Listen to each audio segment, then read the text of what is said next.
Sir.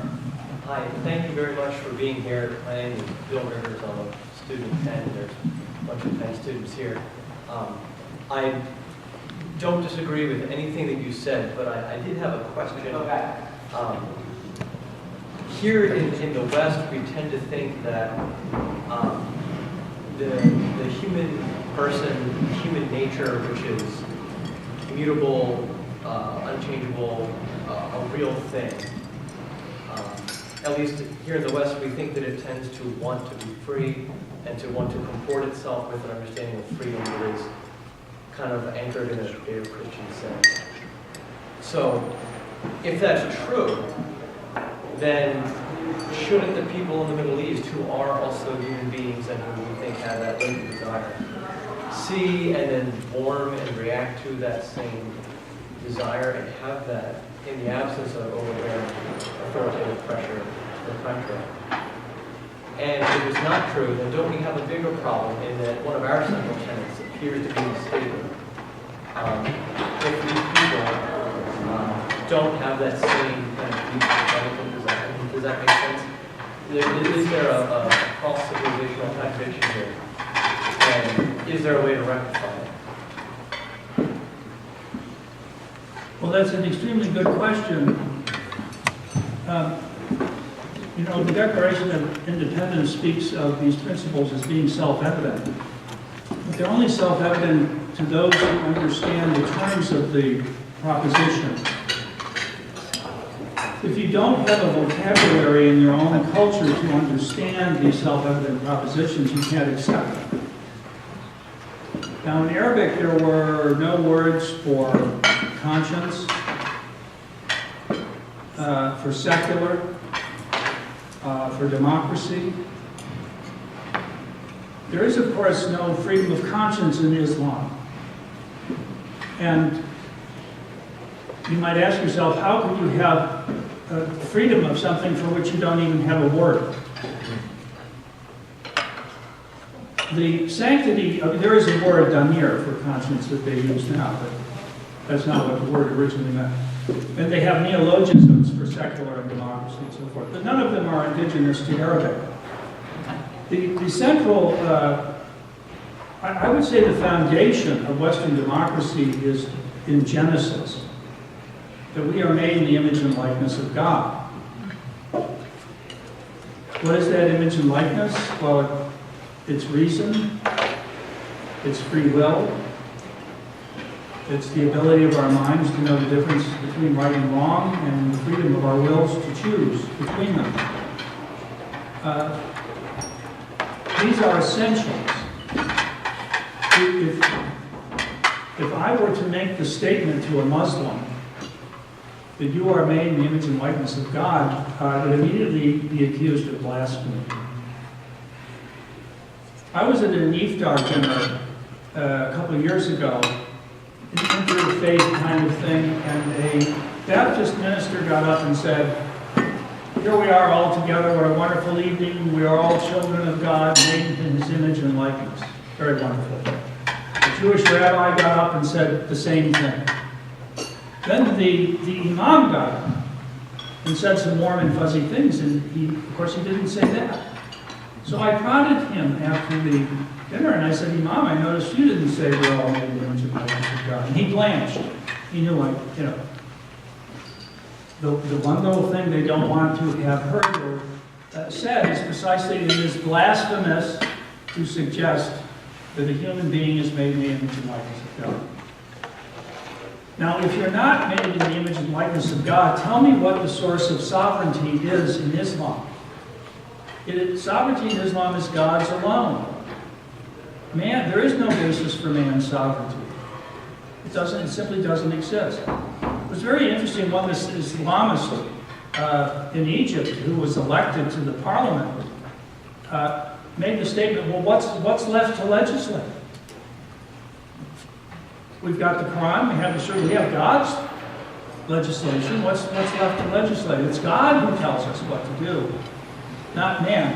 There's a famous saying in Islamic jurisprudence, reason is not a legislator. Reason is not a legislator. All you do with your reason is interpret the scriptures you're given, but reason itself is not a legislator. Well, if reason isn't a legislator, why have legislature? There's simply no foundation for it.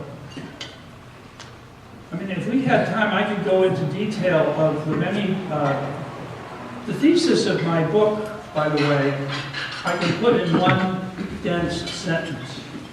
That Islamism is a spiritual pathology based on a deformed theology that has produced a dysfunctional culture. So a spiritual pathology based on a deformed theology that has produced a dysfunctional culture. And that's what you have in the Middle East and other large parts of the Muslim world. Their access to reality is gone because of this deformed theology that doesn't let them accept things like cause and effect in the natural world. Right? Everybody see this? What happened? What? Gravity, sure. You've all just committed the sin of shirk by ascribing a natural law, gravity, to my pen falling. According to the majority Sunni Islamic theological school, Ash'arism, it is God who brought the pen to the desk and bounced it off to the floor. And if you say otherwise, that a human agency did that, you are creating, once again, it's blasphemy, it's shirk. Their conception of God as omnipotent is so radical that nothing else can be so much as potent. That's why free will is denied in the majority of Sunnism. So you have this distorted idea of who God is and therefore of who man is, and you don't have the cultural, philosophical. Well, the other thing is you don't have philosophy. Philosophy was extirpated in the Islamic world after the 12th century. So without a re-Hellenization of Islam, without that, I don't see how they can work their way to the proposition that all people are created equal.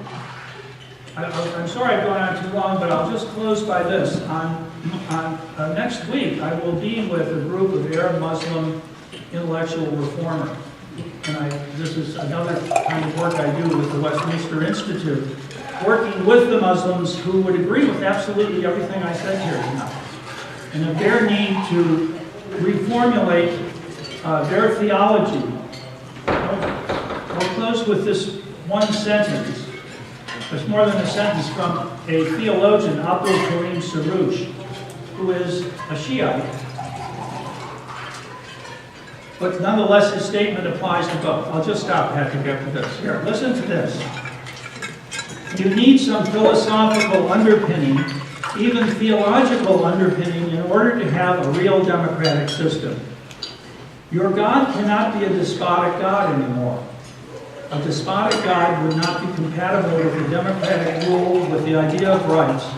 So you even have to change your idea of God, unquote. In other words, the problem we are facing, that Islam is facing, is not a social, psychiatric, economic problem. It's a theological problem, and it needs to be addressed at that level.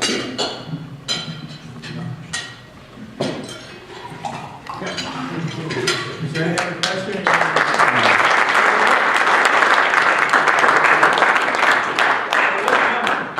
I'm sorry it took so long. Would this lady answer the question? Yeah, I have a question. If the title of your book is The Closing of the Muslim Mind, was there a time when it was not closed?